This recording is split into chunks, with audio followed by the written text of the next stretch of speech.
반갑습니다. 시청자 여러분, 지역의 관점으로 세계를 바라보고 세계를 분석하는 코리아24TV 철저한 분석, 정치 현안 분석.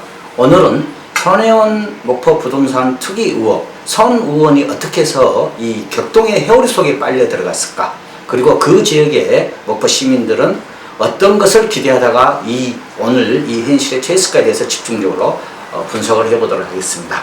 먼저 손혜원 의원 하면 여러분들이 아시다시피 목포하고 크게 관계가 없습니다. 그런데 손 의원이 목포에 등장한 시기는 지역신문 목포투데이 보도에 의하면 2017년 정치 격변기 시대, 그러니까 대통령 선거를 앞두고 문재인 대통령 후보를 선거운동을 하고 지역 내에서 지지를 하기 위해서 목포에 나왔습니다. 그러니까 쉽게 말해서 목포에 내려와서 직접 물밑에서 선거운동을 진행을 한 것이죠. 당시 목포는 정치적으로 박지원 민주평화당 국회의원이 활동을 하는 시기였고, 또 문재인 대통령 후보 측과 각을 세우고 있는 입장이었기 때문에 손혜원 의원은 그때 당시 목포를 내려왔을 때 상당히 곤혹스럽고 많은 사람을 공개적으로 만나기 어려운 시기에 주요 인사들, 특히 문화 관련 인사들을 집중적으로 만나면서 목포에서 나름대로 현 문재인 대통령의 인맥을 구축하던 시기였습니다. 당시 지역 내의 각종 정보 라인들은 이러한 행보에 대해서 면밀하게 촉각에 다하면서 집중적으로 취재를 하고 있었는데요. 물론 손혜원 의원은 당시에는 모르고 있었을 겁니다. 그런데 일부 언론사 라인, 그 다음 정보 라인에서는 손 의원이 들은 거, 그 다음 만나는 사람들에 대해서 이미 집중적으로 관찰을 하고 있던 시기였습니다. 그리고 또한 손 의원을 중심적으로 하는 지역 내에 비공개적인 이런 SNS 안에서의 모임이 결성이 되는데, 난영을 표방하는, 사랑하는 난영을 꿈꾸는 거리 모임 밴드가 만들어지고, 이게 나중에 목포 문화유산 사랑하는 밴드 모임으로 이제 이름이 바뀌게 되는데, 당시에 이러한 모임을 통해 가지고 SNS 밴드에서 많은 사람들을 끌어모으고 또한 대화를 나눴던 것이 사실입니다. 이 시기에 지역 내의 언론이라든가 또 여러 시민단체, 그리고 또 지역 내 오피니언 그룹들은 난영을 표방하는 것 자체에서부터 약간의 의아한 시선으로 받아보기 시작을 한 것이죠.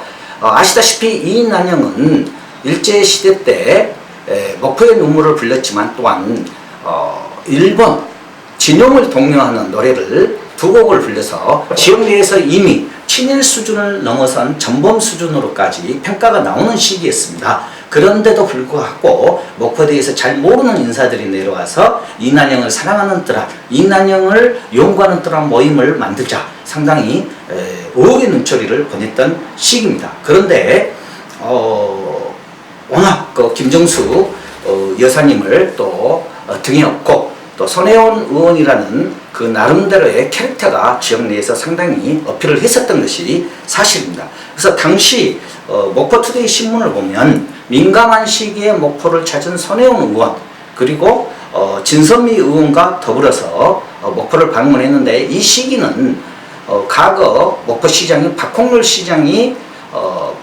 당시에 민주평화당을 탈당을 할 것인가 말 것인가, 그리고 또 민주당에 입당을 할 것인가 말 것인가에 대한 여론들이 나와 있었기 때문에 모든 정치적인 행보에 대해서 촉각이 곤두서는 시기였었고, 또한 대통령 선거에서 민주평화당의 아성이라 할 수 있는 목포에서 문재인 선거운동을 하는 모임이었기 때문에 목포에 등장하는 순간부터 지역 내의 정치권과 갈등을 제일 처음부터 갖고 있으면서 시작이 됐다는 것을 먼저 말씀을 드리고 싶습니다. 그리고 두 번째, 만들었던 방금 전에 제가 말씀을 했던 부분처럼 한국문화유산센터 밴드가 운영이 되면서 지역 내에서는 어떻게 바라봤었냐면, 이게 문화단체라든가 그 다음 시민단체라기보다는 특정 정치계파의 모임으로 의식을 했다는 시선들이 굉장히 많았습니다. 이유는 모이는 인사들이라든가 이런 부분들이 당시 민주평화당이라든가 정의당이라든가 시민단체보다는 문화계 인사 몇 명을 중심으로 해가지고 우리 손혜원 의원이 통영에서 작업을 했던, 통영에서 문화운동을 펼쳤던 그런 사례들이라든가, 또한 보좌관들 속에 최순실 사태하고 관련이 있는 보좌관의 경력을 갖고 있는 사람들, 이런 부분들에 대한 자세한 내막을 알리지 않은 채 굉장히 많은 홍보를 했었기 때문에 이미 사실을 파악하고 있었던 언론단체라든가 이런 데에서는 상당히 눈여겨보는 이런 모임이었다고 보도에서 이미 밝혀진 내용들이고, 또한 저도 그렇게 기록을 하고 있습니다. 그 이후에 당시 손혜원 의원이 비리백화점으로 해가지고 SBS 끝까지 판다해서 보도가 되고 중앙 언론에서 앞다퉈서 보도를 하기 시작을 했는데, 당시 그 온도심 부동산에 20여 개가 넘는다. 그리고 건물 9채가 문화재청으로부터 문화재 건물로 지정받기 전후에 집중 매입됐다. 이런 이제 의혹이 공개적으로 표방되면서 관심이 늘어난 거죠. 그래서 손혜원 의원이 도대체 누군가, 여기에 대해서 과거의 그 활동에 대해서도 집중적으로 지역 언론에서는 보도가 되었던 것이 사실입니다. 다음으로 목포 야행에 대해서도 언급을 하겠습니다. 이 목포 야행 행사는 문화재청이 주최를 하고 주관을 하는 행사인데, 목포시가 응모를 했다가 제일 처음에는 예선 탈락, 그러니까 쉽게 말해서 제일 처음에는 저희들이 정확한 수치를 보자면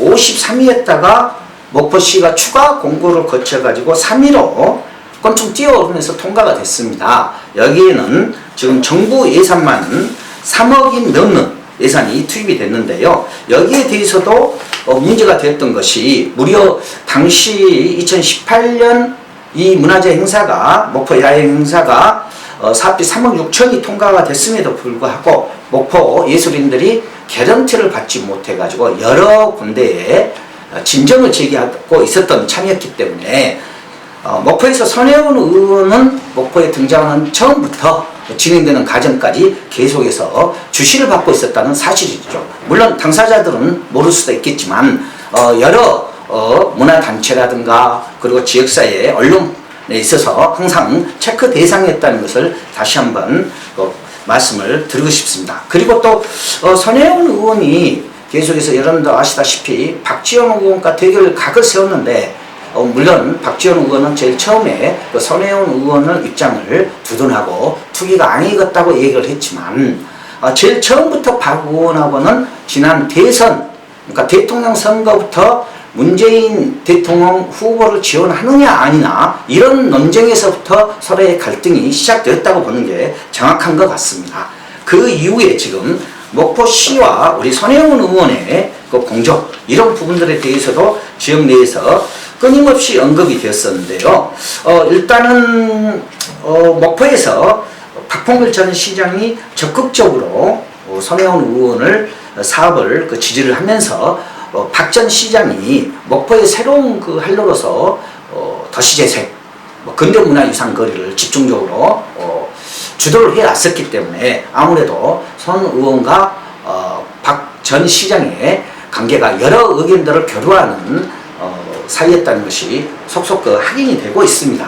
그런데 이러한 여러분들이 아시다시피 손혜원 의원 투기 의혹이 불었음에도 불구하고 목포에서는 많은 사람들이 이 손혜원의 노이즈 마케팅을 활용을 해서 목포라는 그 도시 자체의 브랜드를 살리고 널리 알리자는 의견들이 상당히 팽배했던 것들이 사실입니다. 그리고 그 지역은 우리가 흔히 말하는 서울 지역의 그 슬림가, 그 다음에 구도심, 방치된 구도심, 이런 도시였기 때문에, 이런 거리였기 때문에 많은 목포 시민들이 그 목포의 역사가 서린 이곳에 대한 기대감, 그리고 손혜원 의원에 대한 기대감이 컸지만 결국은 의혹이 제기됐던, 그 다음에 이 시기를 맞이해서 손혜원 의원이 집중적으로 건물들, 토지들을 매입을 하면서 검찰에 기소가 되면서 발목이 잡히는 상황까지 오게 됐다는 그런 부분들을 좀 집중적으로 한번 파헤쳐 봤습니다. 다음 시간에는 또 다른 손혜원 의원에 관계되는 것으로 한번 살펴보도록 하겠습니다.